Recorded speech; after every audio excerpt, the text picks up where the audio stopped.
I just don't get it. I don't know why I can't sleep at night. I'm always wandering the streets at night because I can't sleep at night. How many of you have that problem? You can't sleep at night.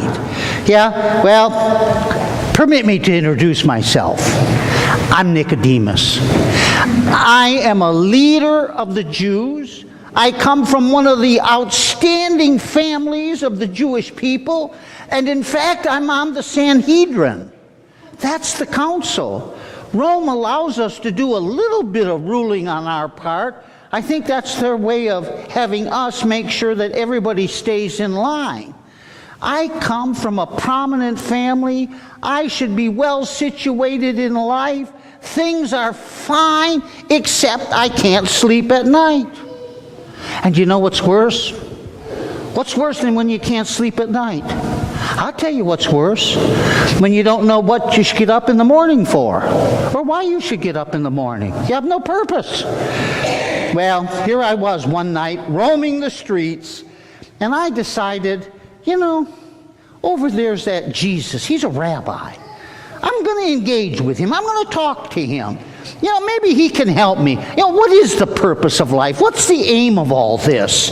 We get up, we go to work, we do our thing, we come home, we take care of the family and pay the bills. What's the point of all of it? We just struggle to survive. There's got to be something more to life than what we're experiencing. And so, on one of those famous evening walks of mine, when I was out there walking around the streets of Jerusalem, I ran into this Rabbi Jesus. And so I sat down and I talked to him. And I asked him point blank, what's the point of life? Why are we here? What's going on? And you know what he said to me? He said, Nicodemus, you must be born from above. What? You must be born from above. That made absolutely no sense to me. What do you mean, Jesus, by saying, I must be born from above? Listen, I'm a rather old man. Am I supposed to become a baby again and crawl into the womb of my mother and be born again? How can this be? How can a person be born from above? And then Jesus says, well, aren't you a teacher of the Jews? Don't you know that which is born of flesh is flesh, that which is born of spirit is spirit? Again, what are you talking about, Jesus? Now, I am a teacher of the Jew. I know what's good and what's wrong. I was raised on the 10 Commandments. I know how I'm supposed to live. I know right from wrong. That's not the question. The question is how. How can I find purpose in life? How can I love God? How can I love my neighbor? How can I keep the Sabbath? How can I not covet and not steal and not rob and not lie or cheat? How? That's the question that I'm asking. I'm not asking what's right and what's wrong. I was taught that ever since I was a small child. No, I'm asking how. How can I live a life that pleases God?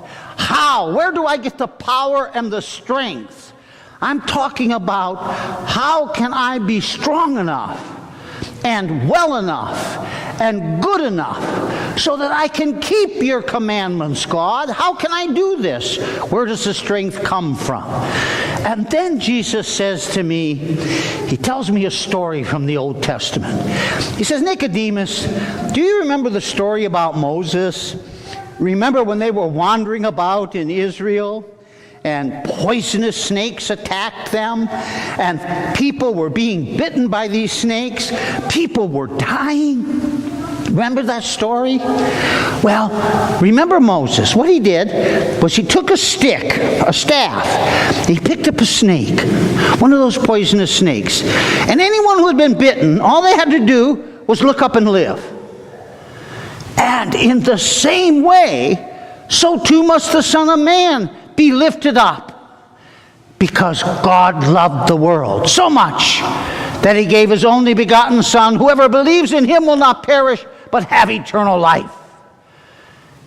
At this point, I was so confused. Who is this Son of Man, I said. Who is this that's going to be raised up like the serpent in the wilderness? Who is this person? And what does that mean? Does it mean all I have to do is look up and live? What's it mean? Well, let me tell you. I thought after that evening I had more questions in my mind than I had answers.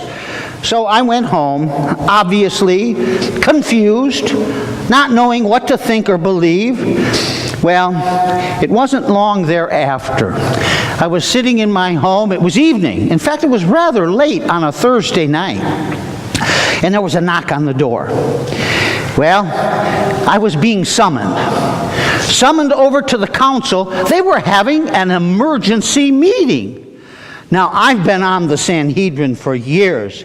We have never had an emergency meeting at night. And here it was, middle of the night. And so we're summoned to an emergency meeting. As I went, I thought, boy, this must really be bad.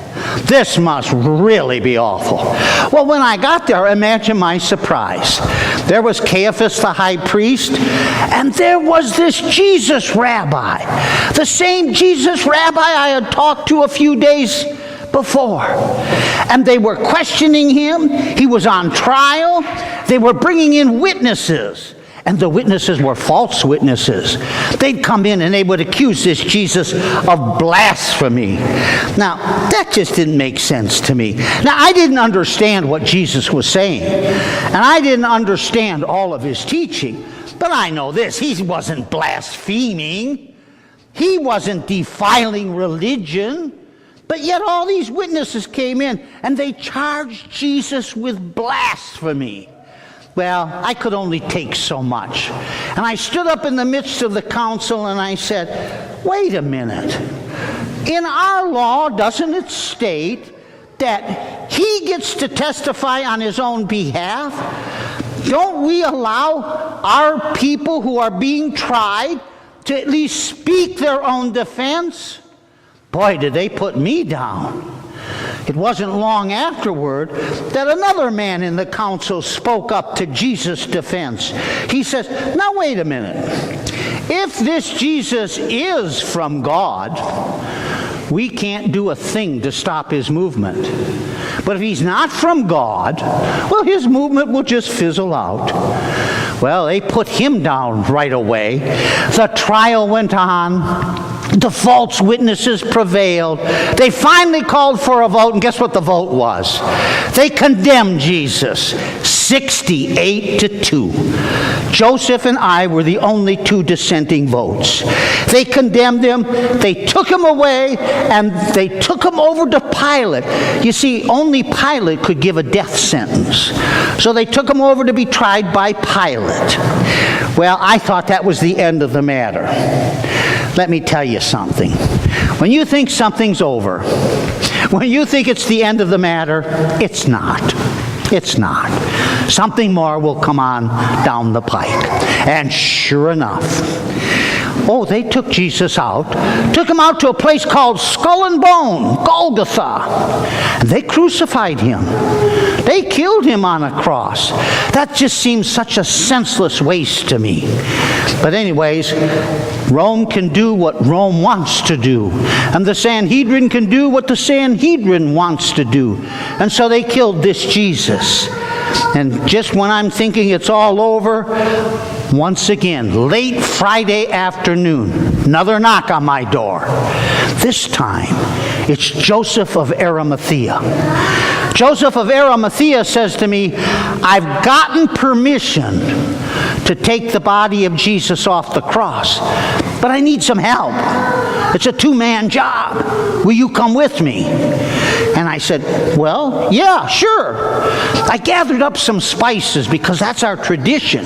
We anoint the body for burial, add some spices, and so I took with some spices and took off with Joseph of Arimathea. We took Jesus down off that cross, and Joseph had a tomb that was just across the way. A new tomb, brand new tomb. No one had ever been laid in it. And so we took this Jesus over and we buried him. him. And then Pilate sent a guard out, put a stone in front of it, and I thought, boy, what's going on here? Well, I thought, listen, it's over.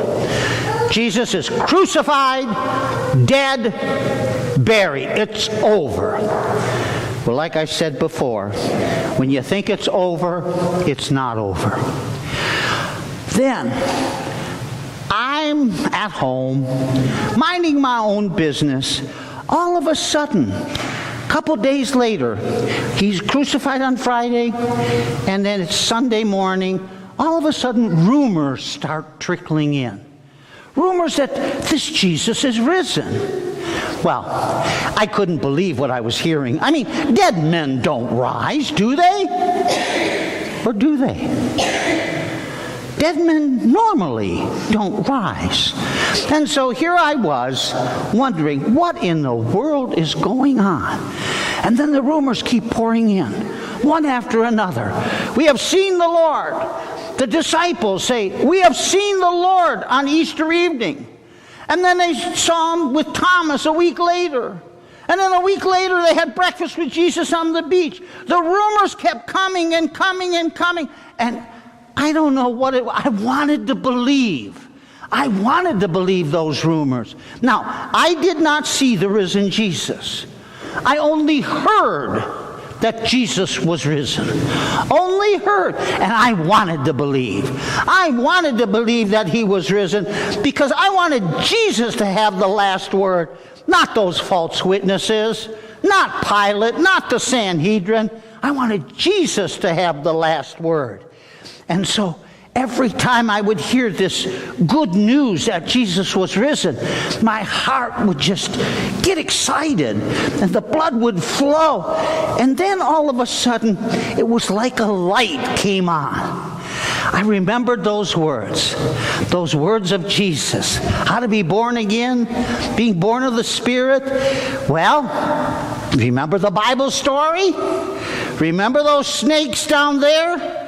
The snakes would bite the people and Moses would lift the stick and all you had to do was look up and live. Well, in the same way, so must the Son of Man. Jesus is the Son of Man. So must the Son of Man be raised and lifted up on the cross. So all you have to do is look up and live. Finally, it sunk in. Why do we look up and live? Well, he told us, because God so loved the world that he gave his only Son, Jesus.